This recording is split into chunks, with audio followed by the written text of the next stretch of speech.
Hello everybody, Mr. LEGO Lover 55 here, and welcome to another LEGO set review. Today we're taking a look at set 44017, the Stormer Freeze Machine.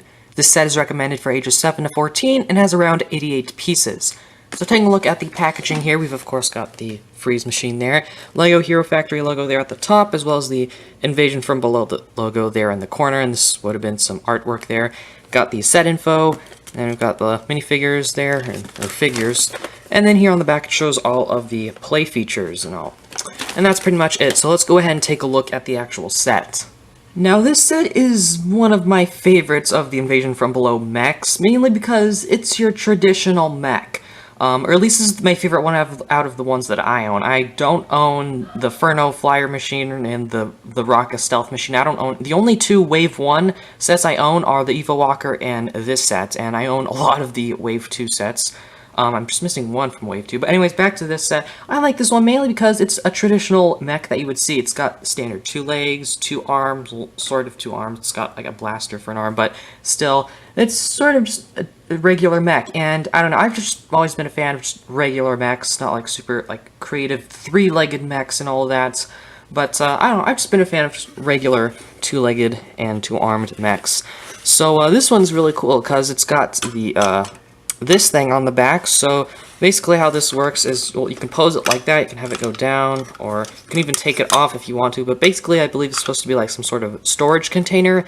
In the episode, I believe they use it for like getting parts to build the mechs, but then they also use it for capturing these the jumpers, so you can store the jumpers in there like that and like scan them or whatever, or pretend to. But I think you can put both of them in here. Yeah, you can. It's a tight fit though. But yeah, they do use stickers on this. There is, let me focus. So there's 1 and there's 2 stickers in total on that. In the set in total though, there is there's 5 in total stickers on this set. And I did forget to mention that with the Evo Walkers, that there are stickers on here on like the windshield or panel or whatever. But yeah, so other play features include this thing, the little freeze blaster or whatever. You can spin it. That's pretty cool. But it's nice to get these pieces. Those don't come in too many sets. It's not a common piece that comes in a lot of sets. I know they came in quite a few of the Chima Ultra Build sets, but some of those weren't even released in the US. Still disappointed about that. But yeah, those are nice pieces to get. Other play features, you got some classic flick fire missiles here. You can just flick those out to shoot them. Though they're using the Space Police 3 launcher, and I always find this thing difficult to use because it keeps moving. So I'm not a big fan of that, but it is there, so it is neat. And in other play features, the fact that you can open up the cockpit just like that and remove the minifigure and all that. But you can also eject the seat, sort of like this. Eject it. It's just connected by a ball joint, but yeah, you can just pretend like that. You can do that. So yeah, you can just close that up. Stormer's feet fit nicely in this this armor piece, so it works pretty nicely. And that's pretty much all the play features for the mech. However, the jumpers also have a play feature, which I guess I'll go ahead and show off now. So basically, they work sort of how the Vizrak do from some of the old Metro Nui playsets, like this one. You push on the back of it and it jumps. However, these guys, they jump a lot higher. These guys, however, are made of a rubber that's a lot stronger and can, and that allows them to jump a lot higher for attacks, so it's pretty neat. Unfortunately, though, but they are made up of 3 pieces, and unfortunately, they don't glow in the dark like these old Vizrak, but that's okay.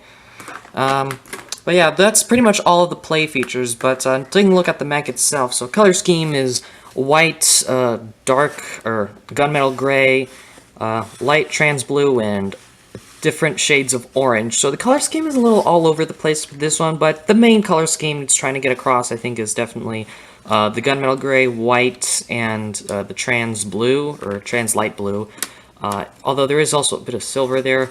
But yeah, I don't know. But I feel like there's a lot more gunmetal gray than white on this set, which seems a bit odd, but it seems to sort of make sense since it's a mech.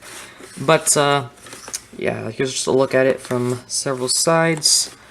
But there honestly isn't too much else to say about this mech, so let's go ahead and take a look at the Stormer minifigure. So here's Stormer, and he's built pretty much just like any of the other Hero Factory minifigs, except he's got his own helmet mold, which is pretty cool, it's pretty accurate to the original helmet mold from the 1.0 wave of Heroes. But taking a look at that helmet mold, it's pretty cool.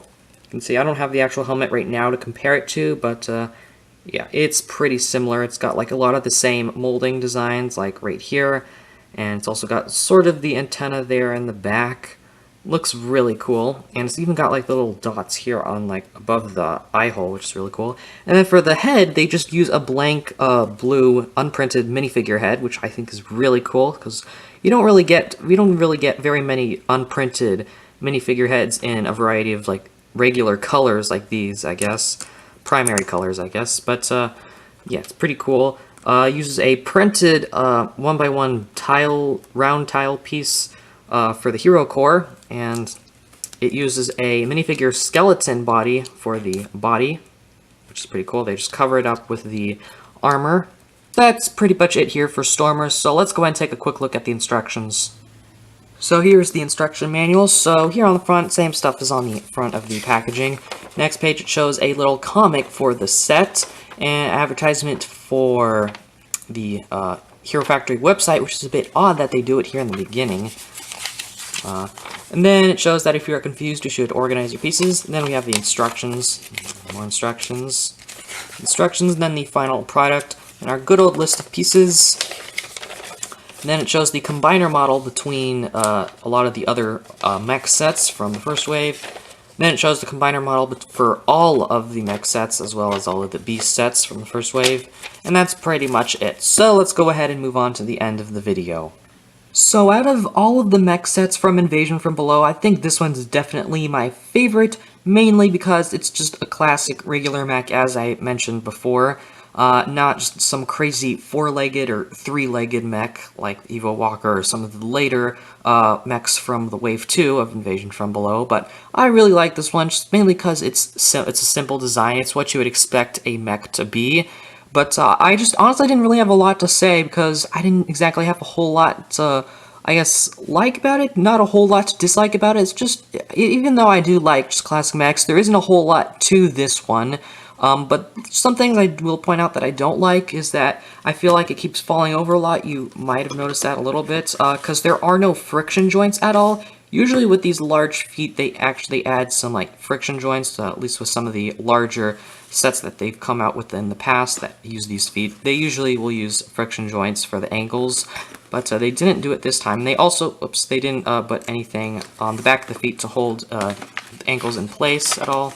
But yeah, I also forgot to mention that this thing does have a printed piece right there, which I believe that might be exclusive to this set, because I believe this is the only mech Stormer gets in the entire wave of Invasion from Below sets, and in Wave 2 as well. He doesn't get any. So I believe that print is exclusive to this set.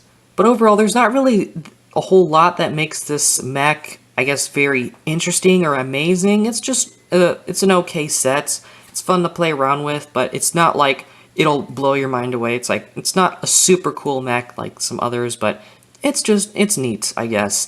But I don't really have a whole lot else to say about this set, so I hope you guys enjoyed this video. Thank you for watching, and keep building!